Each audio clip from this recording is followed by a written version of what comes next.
Last week, Rachel's attorney scheduled what they called a preliminary negotiation. Sounded official, but really, it was just a soft launch into the legal roller coaster we were about to ride. My own lawyer gave me the heads up. Today was the day the meeting would happen face to face, and in what they described as a gesture of goodwill, I was allowed to submit a list of questions about the affair. Yeah, the affair. Now, my lawyer, ever the realist, warned me. She said Rachel's side would probably hand-pick the answers, polish them up so Rachel didn't look any worse than she already did, but the mere fact they were even entertaining the idea of answering questions. That meant something. It was like a backhanded admission, not of how deep the betrayal went, but that there was betrayal. So I decided to ask just one question, just one. What happened on New Year's Eve? I want details. See, she knew I knew I'd already called her out that night when she slipped away, hopped into her car, and eventually ended up at Derek's place, using his car, no less, before showing back up at home just past 2 a.m., alone, like nothing had happened. I already knew about the hotel reservation. I wasn't digging for pain, I just needed to know. I wanted to see if she'd have the guts to tell the truth, even once. My lawyer chuckled when she read the question. Not what they were expecting, she said. Probably thought I'd ask something dramatic or sentimental, but this was cold, calculated. I didn't want tears, I wanted logistics. And yeah, I knew Rachel was bringing backup, her mom apparently. Her lawyer asked permission for Lindsay to attend as her emotional support. I told them it was fine. Truth is, I didn't want to be the coward who didn't show. My lawyer told me straight, I didn't need to be there. It was informal, and I could have skipped it without consequence. But if I did show, she said, I needed to sit down, shut up, and let her do the talking. So I made a plan. I saw my GP and asked for something to help take the edge off. He gave me 3 Klonopin tablets, said to try one the day before to make sure I could handle it, then one an hour before the meeting. I tested one out while lying low at the Airbnb, but honestly, it just made me groggy. Still, come game day, 10 a.m. sharp, I popped another and had Nick, my buddy, drive me to my lawyer's office. He parked out front, waiting for the chaos to end. And that's when Floaty Me arrived. Floaty Me was a different guy, not angry, not spiraling, just detached. I was gliding on expensive fabric and indifference, wearing the $4,000 suit Rachel bought for me, paid for, ironically, with Derek's money. Loafers, belt, shirt, all luxury, all courtesy of the affair. I threw in $15 for a cotton tee and a pair of $2 boxer briefs to complete the look because, hey, I like to treat myself. On the way over, I started to feel this wave of nausea. I blamed nerves, but maybe it was just my gut warning me. When we got there, I sat in the conference room with my lawyer. Then the door opened, and in walked Rachel, her attorney, and Lindsay. Rachel looked exactly how I expected, put together but tired. Her blonde hair was pulled back into one of those deliberate ponytails that probably took 20 minutes to perfect. She wore a short black dress under a crisp blazer. When she looked at me, her smile didn't match her eyes. It was forced. She was shaking a little, taking deep breaths like she was trying to keep from cracking.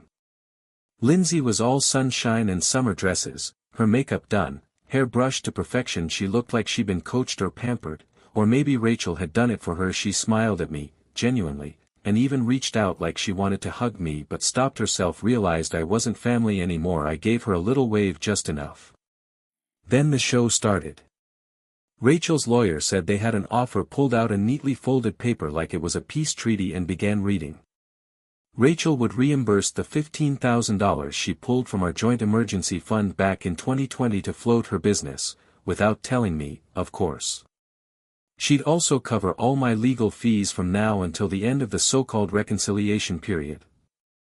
9 months of individual and couples therapy, all paid for by Rachel. We'd choose the therapists together. Cohabitation was encouraged, but not required. We'd agree to keep communication civil and leave room for flexibility in our living arrangements. Then came the catch. If, after those 9 months, I still wanted a divorce, I'd keep the emergency fund. She'd waive any claim to spousal support. She wouldn't touch my dad's house. Assets would be split evenly, minus my 401k, which stayed mine. Gifts, inheritances, and anything from before we got married?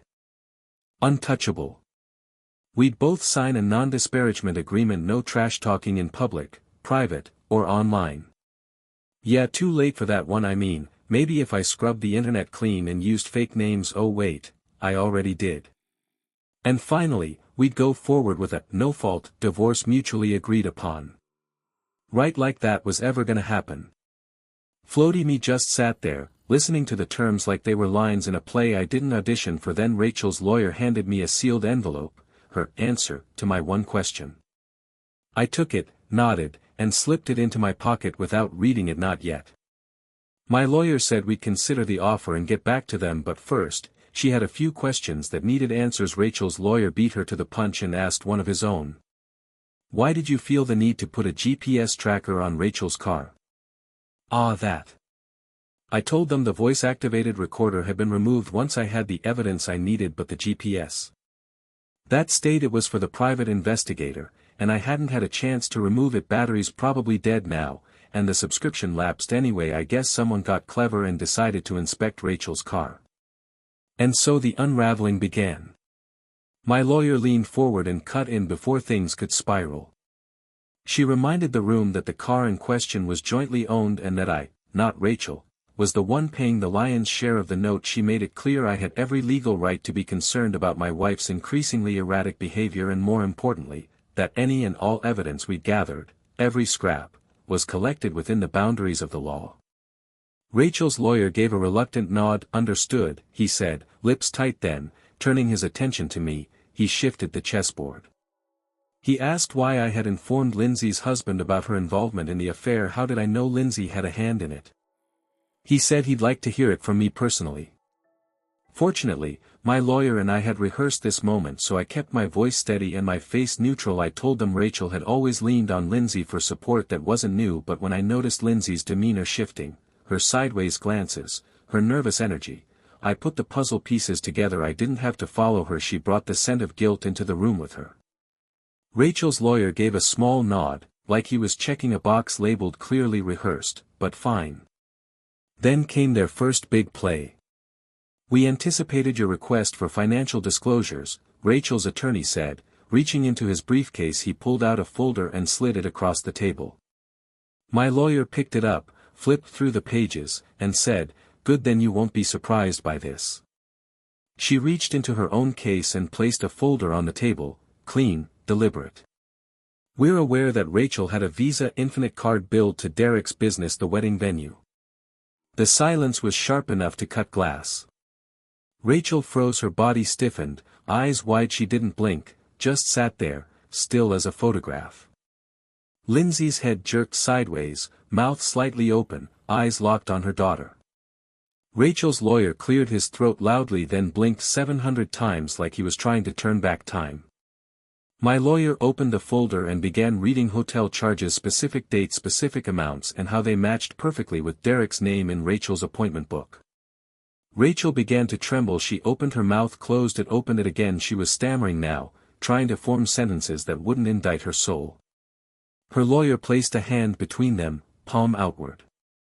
"We were not informed of this credit card," he said, carefully. My lawyer didn't blink. "You are now." She handed over a second folder, clean and complete. Then she flipped the next card in her hand. "What about the charges from December? The toy store? Were those Christmas gifts for your husband? For your family?" Rachel's breathing was shallow now. Her makeup was beginning to betray her, beads of sweat blooming above her lip. Lindsay's mouth twisted. "What?" she barked. Her voice cracked at the edge, and her gaze never left her daughter. Rachel's lawyer cleared his throat again, this time like a magician who just realized the rabbit is still in the hat and the audience is walking out. Then my lawyer asked if Rachel recognized the outfit I was wearing, my shoes, the designer belt, the watch. Could she match the charges to the card? Rachel stood up. Her legs were stiff, but her instinct was pure animal: run. Her lawyer didn't even try to stop her. His sigh could have blown out birthday candles across the room. Then my lawyer said it. "The $200 charge at the local intimacy shop, can she explain that one?" The air was instantly vacuum sealed. Every molecule in the room recoiled like it had just heard something unholy. Rachel's mom gasped, looked down at the floor like she'd just stepped into a confessional. "Oh God," she muttered. But knowing Lindsay, it wasn't a curse, it was a prayer. God's voicemail, probably, "I'm not available right now, leave your name, number, and a detailed description of your daughter's sins." Rachel exploded. She was pleading, rambling. "It's not what you think, I can explain." Ah, there it was. Shame. Rachel's shame has entered the chat. Floaty Me watched it all with clinical detachment, like a wildlife documentary where monkeys hurl excrement at each other and the narrator whispers, a fascinating display of primal hierarchy. I wondered if I had any eggs left at the Airbnb, probably forgot to count this morning. Then came a wave, hot, acidic, inevitable. Clonopin on an empty stomach had finally betrayed me. I lunged toward the trash can and vomited. It wasn't much, just the expensive bottled water I'd sipped earlier, with a hint of legal regret. When I sat back down, I acted like nothing had happened, casual, cool. Meanwhile, Rachel's mascara was a Jackson Pollock painting. She was sobbing now, barely able to speak. "Are you okay?" she asked. I ignored her. She begged to speak to me privately, but her lawyer was already shepherding her out of the room, awkwardly comforting her while scooping up folders and dodging emotional landmines. My lawyer tossed a copy of our counteroffer at him like it was a grenade. His face turned tomato red. Floaty Me approved. The door closed behind them. I was still seated, staring at the puddle of emotion and failure in the trash can when my lawyer leaned in and said, "Told you it'd be a short meeting." I looked at her, then pointed to the trash can. "Can we include that in our offer?" And for the first time since this hell started, she broke into real, uncontrollable laughter, the kind that shakes your whole body. She said she'd consider it. "And now, here's our offer. No spousal support. One slightly used trash can, with approximately 2 cups of emotional purge. No claim to my father's house, obviously. Rachel reimburses me for half of the charges billed to Derek's business card, excluding anything that benefited me, roughly $20,000. No access to my investments or retirement. Rachel signs an affidavit stating Derek knew she was married, encouraged the affair, manipulated her emotionally, and influenced what she told me, which, I assume, Lisa's divorce lawyer will enjoy. Mutual non-disparagement clause. And finally, this will be an at-fault divorce, with Rachel's adultery entered into the official record. Why?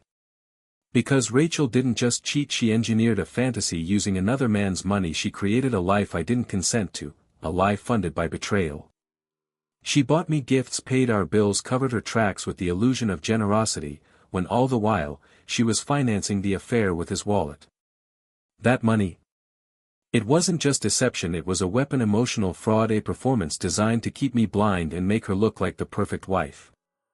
This isn't about who paid the bill. It's about who used the money to burn down a marriage. And who got burned. You ever think you've seen the worst of a story, only to turn the page and realize it was just the prologue? That's what reading Rachel's written response to my one and only question felt like. What happened on New Year's Eve? That was the question I gave her lawyer. Just one. I didn't want pages of legalese or sugar-coated apologies. I wanted truth. Even if it burned. Turns out, truth came with a side of nausea. Rachel said she did, in fact, go to that New Year's gathering hosted by the bride-to-be. The same one she told me wasn't mandatory. Apparently, she just wanted to make an appearance, keep up the image, I guess. That's where she met up with Derek, the man she'd been sneaking around with. He was the one who introduced her to the bride in the first place. He had some sort of business connection with the bride's father, so he had a golden ticket too. They left the venue separately, but met up again in the parking lot. Rachel had been drinking, so she let Derek drive her to what I assumed would be the hotel. Nope. Instead, he insisted, despite her objections, that they go back to his house. Why?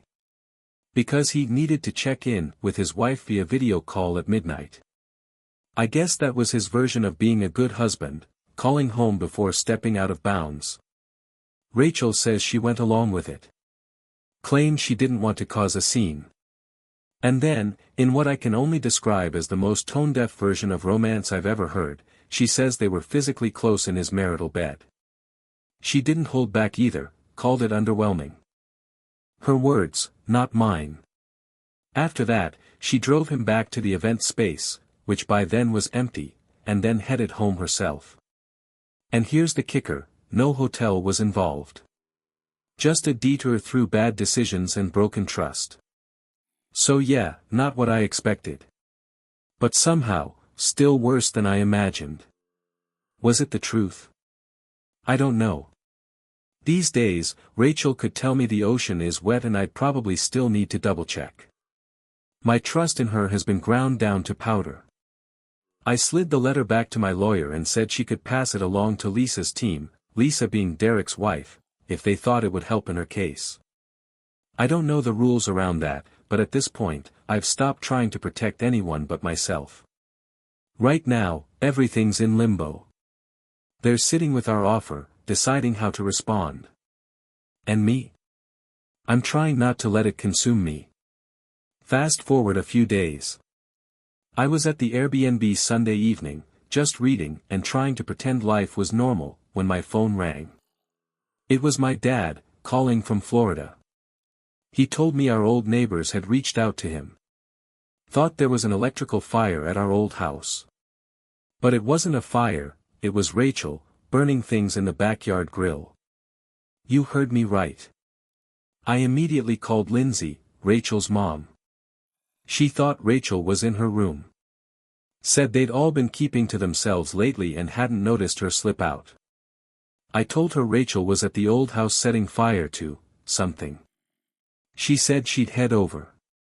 I decided to go too, but not before calling the non-emergency police line to explain the situation and make sure Rachel wouldn't get in trouble. I didn't want her arrested, not for her sake, but for her family's. They've already been through enough.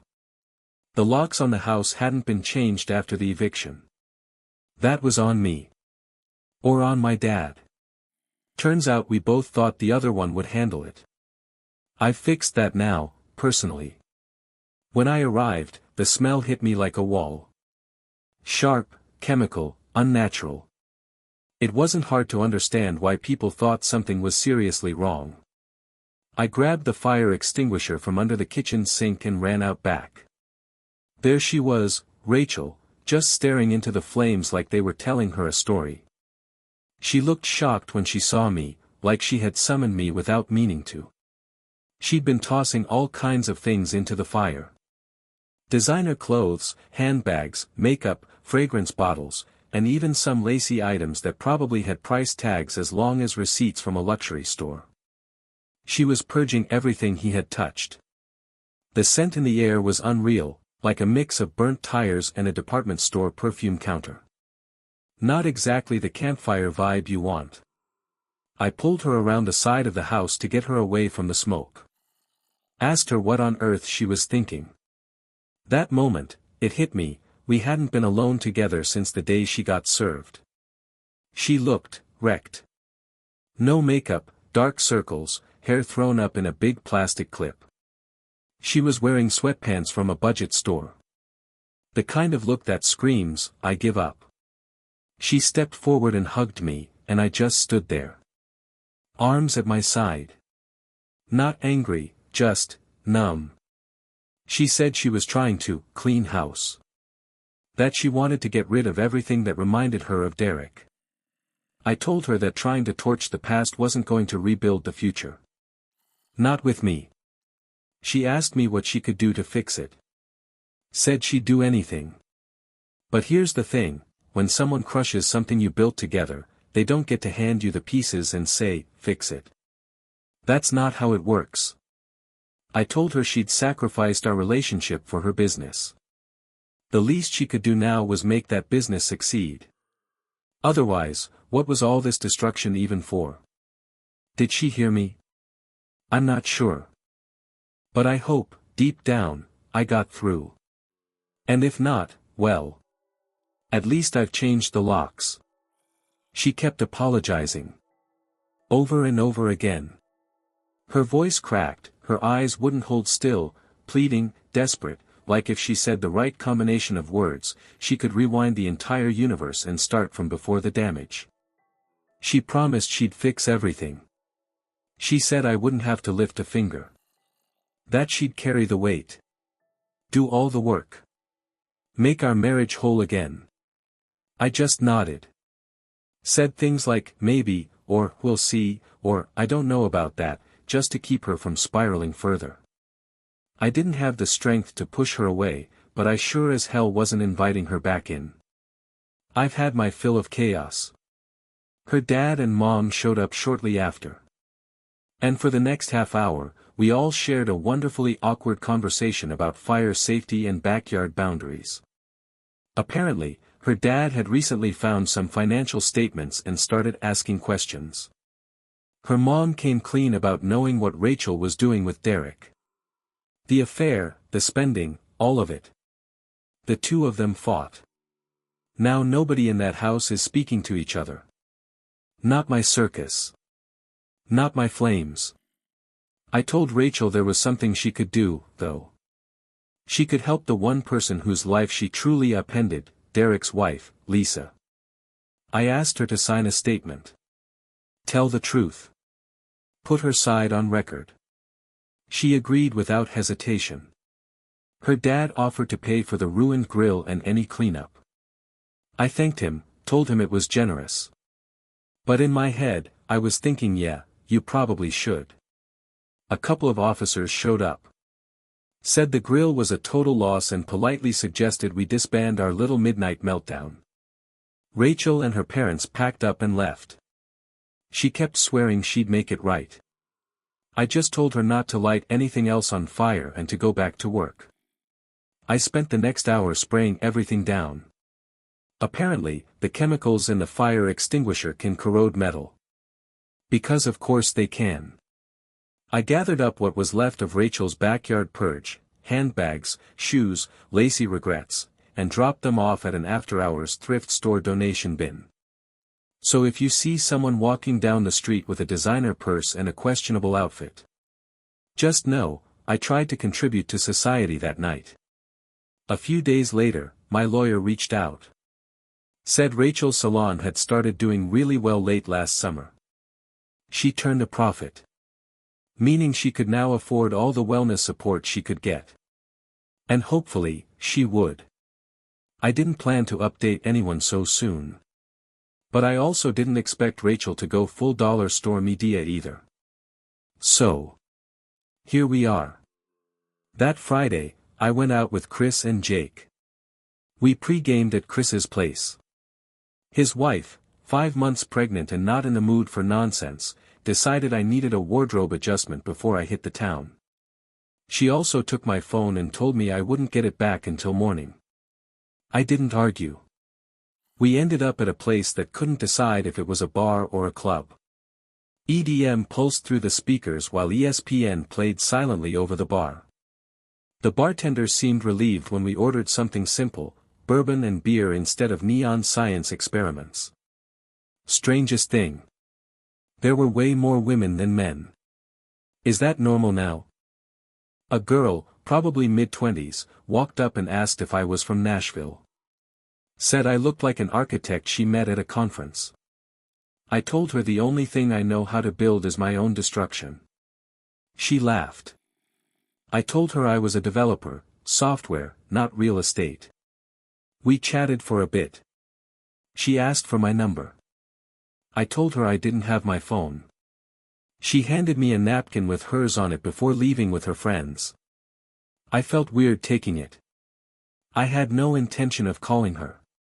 But a pretty girl talked to me. And she laughed. That's a start. Later that night, I ran into a guy I recognized from my new gym. He was there with his girlfriend. We'd only ever exchanged nods before, but we got to talking. His girlfriend was a bit touchy. Like hand on chest, arm stroking touchy. It made me uncomfortable. I glanced at him. He didn't seem to notice. Or care. I told Chris and Jake I was done for the night. We left and went to the dive bar we hit last time. Everything after that is kind of a blur. I woke up on Chris's couch the next morning. His wife handed me some Advil, water, and my phone. She also gave me a bit of news.